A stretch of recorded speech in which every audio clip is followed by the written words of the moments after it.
सब मन में थॉट्स आते हैं, मतलब बाय डेफिनेशन ऑफ इट। और पता भी है कि हम प्रेजेंट में हैं, तो उस समय थॉट कहीं और ही होता है कई बार। एंड यही मालूम है कि उसको कंट्रोल करके मतलब चेष्टा करना एक तरह से बेकार है। उसका ये भी मालूम है कि एक आंसर ये है कि बस उसको देखो, ऑब्जर्व करो। इसके आगे क्या, हाउ विल इट हेल्प?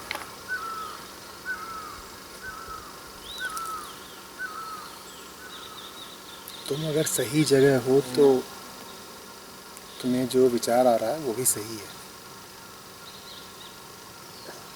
सही विचार है तो अपने आप सही काम भी करवा देगा। विचार में नहीं बुराई होती है। तुम्हारी हालत तुम्हारे लिए ठीक या बुरी होती है।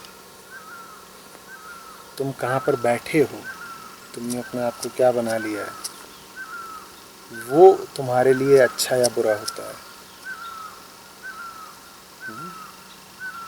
तुमने अपने आप को ठीक रखा है, तुम्हारी नीयत ठीक है, तो सो विचार ही उठेंगे। उसमें समस्या क्या है? जो विचार उठे भला है।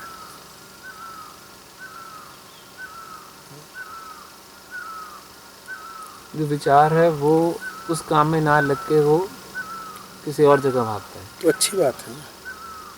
ज़्यादातर काम हम जो करते हैं वो ऐसे होते भी नहीं कि उनमें मन लगे। आध्यात्मिकता का ये प्रयोजन थोड़ी है कि हम जो भी कुछ अच्छा बुरा, हाथी घोड़ा सड़ा गला कर रहे हैं, मन जा कर के उसी में रत हो जाए। सतह सतह पर मन दुनिया भर की क्षुद्रताओं की ओर भागता है, पर जिधर कोई भागता है बहुत देर वहाँ रह थोड़ी ही पाता है। उसे चाहिए तो कुछ और है ना।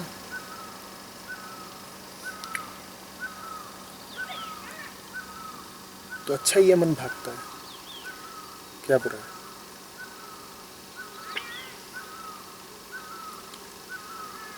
तुमने मन से कहा होता सच्चाई जाननी है और आज़ादी में जीना है, उसके बाद मन गुलामी की ओर भाग रहा होता है। तो मैं मानता कि समस्या है,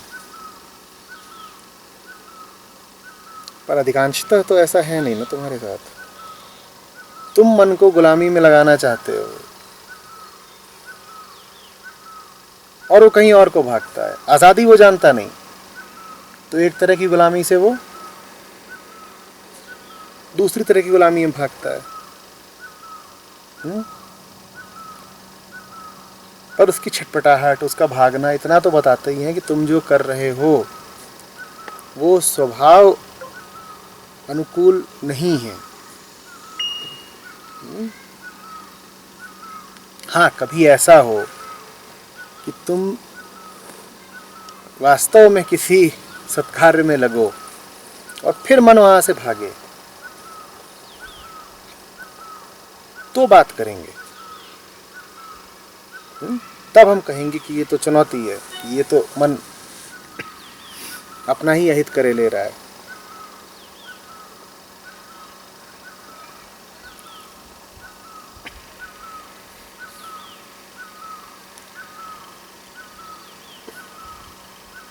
मन की चंचलता अच्छी बात है।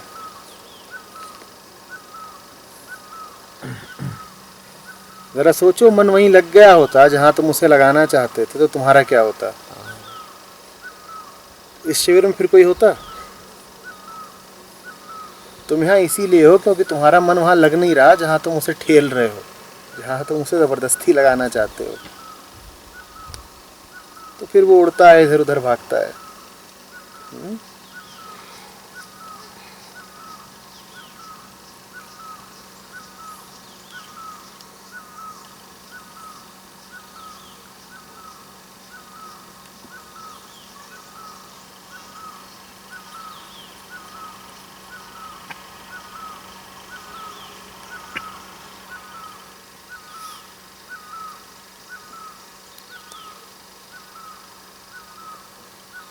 गुरुजी, एक पूछूं? एक बार मैंने वीडियो में सुना था कि जैसे जब भी विचार आए तो बस इतना कह दीजिए टेम्पटेशन है, उसका नाम मत दीजिए, कुछ मत दीजिए। और अगर उसके रीजन के पीछे जाएंगे तो 1 के 10 मिलेंगे, 10 के ऐसे अनंत श्रृंखला रहेगी। तो सिर्फ एक टेम्पटेशन है, ऐसा ही आप मान के बस देख लीजिए। छोटे छोटे मामले में तो बड़े सहज देख सकते हैं, जब जिसमें कुछ रिस्क ऐसा लगता है तो उसमें देखने जाइए तो फिर होता है कि कुछ नुकसान हो जाएगा, या फिर हम अगर तैयारी नहीं करेंगे, प्लान नहीं करेंगे तो फिर ऐसे कैसे। तो ये होता है कि पहले उसमें वॉच कीजिए, ऑब्जर्वेशन कीजिए क्या चाहता है। तो जब देखने लग जाता है तो कुछ दिखता ही नहीं है, और टेम्पटेशन तो एक साइड रह जाता है। जैसे कहा जाता है कि आप खुद को देखिए क्या चाहता है, तो उसमें आपको उत्तर मिल जाएगा ईमानदारी से। और जो कुछ दिखता ही नहीं है और फिर वो बेचैनी, मतलब छोटे मामले में तो टेम्पटेशन कह दिया जाता है, बड़े मामले में न तो हम ईमानदारी से देख पा रहे हैं, कुछ ब्लैंक दिखता है। और हाँ, लॉस है कुछ, बस अब उसके फिर बेचैनी रहती है। हम जो हो करके देख रहे होते हैं हमें वो नहीं दिख सकता।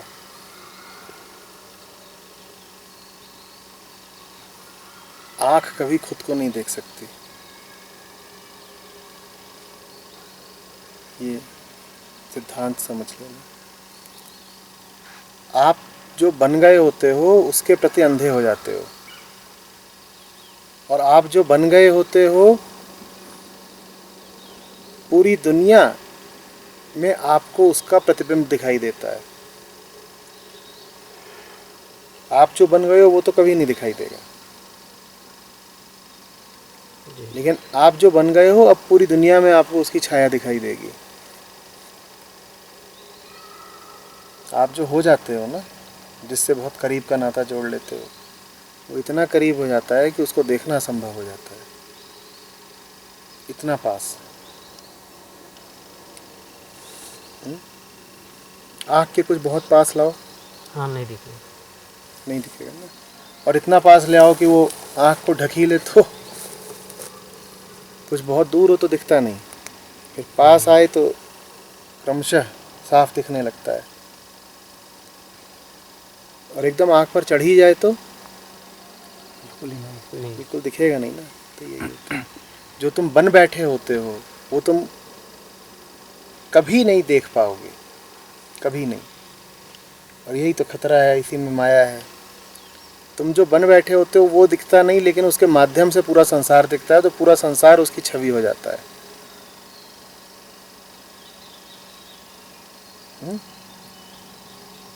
और चूंकि पूरा संसार उसकी छवि हो जाता है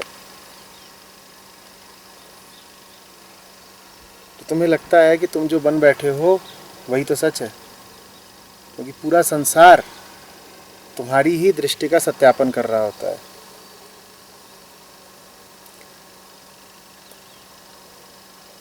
तुम क्रोधी बन बैठे हो, तुम्हें पूरे संसार में क्रोध के ही कारण दिखाई देंगे, और जैसे ही तुम्हें क्रोध के कारण दिखाई देंगे वैसे ही तुम कहोगे देखो मेरा क्रोधी होना उचित ही तो है, प्रतिक्रिया मात्र है। संसार में क्रोध के इतने कारण मौजूद हैं कि मुझे क्रोधी बनना पड़ा, लेकिन मूल रूप से क्रोधी तुम हो ये तुम्हें दिखाई ही नहीं पड़ेगा। तुम्हें क्रोध के कारण मिलते रहेंगे अपने से बाहर कहीं। इस तरीके से तुम जो भी बन बैठे हो, जो कुछ भी। अब आदमी यहाँ फंस जाता है, क्या करे। अपनी हालत को सीधे सीधे जानने का कोई तरीका नहीं है। अपनी हालत से मेरा आशय क्या है कि मूल रूप से तुमने तादात्म्य किससे कर लिया है। अहम वृत्ति अधूरी होती है, वो किसके साथ रिश्ता बना बैठी है ये पता करना बड़ा मुश्किल होता है। वो इतनी गहरी जगह बैठी होती है कि नज़र वहाँ तक जाती नहीं। तो फिर उसको पता करने का तरीका है जीवनचर्या, कर्म, कैसे जी रहे हो, दिन भर किस में जी रहे हो, क्या खा रहे हो, क्या पी रहे हो, क्या विचार हैं, किधर को जाते हो, किससे डरते हो, किससे दोस्ती करते हो, किससे भागते हो, ये देख लो तो फिर पता चलता है कि ये सब जो बाहर दिख रहा है, इसका अगर इशारा समझूं, इसको अगर प्रमाण मानूं, तो मुझे अपने बारे में पता चलता है कि और फिर अपने बारे में कुछ पता चलेगा। तुम्हें अपने बारे में जो पता चलेगा, तुम्हारे पास उसका कोई प्रत्यक्ष साक्ष्य नहीं होगा, तो तुम्हारे लिए आसान होगा जो पता चला है उसको नकार देना। तुम कहोगे नहीं नहीं, हम ऐसे नहीं हो सकते, या तो प्रमाण गलत है या प्रमाण पढ़ने में हमसे भूल हो रही है। पर अगर तुमने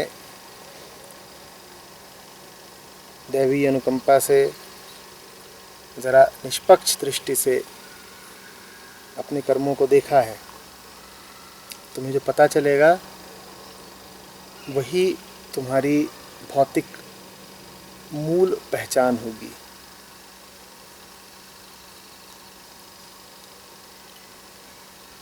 वही तुम्हारी मूल ग्रंथि होगी।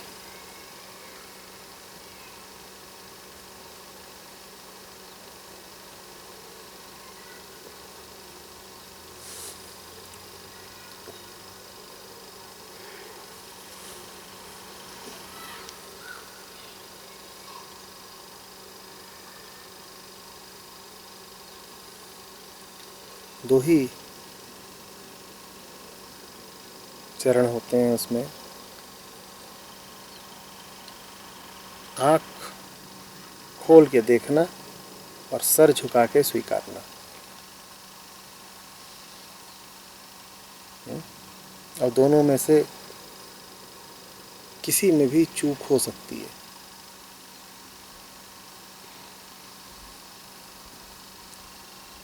खुद को आँख खोल के देखना भी ज़रा मुश्किल है, और खुद को देखने से मेरा आशय है अपने कर्मों को, अपने विचारों को देखना।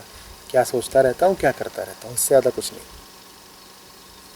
खुद को आँख खोल के देखना और फिर जो दिखे उसे सर झुका के स्वीकारना, क्योंकि जो दिखता है वो बहुत स्वीकार्य नहीं होता,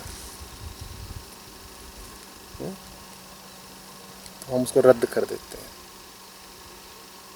खारिज कर देते हैं, कहते हैं ये नहीं हो सकता।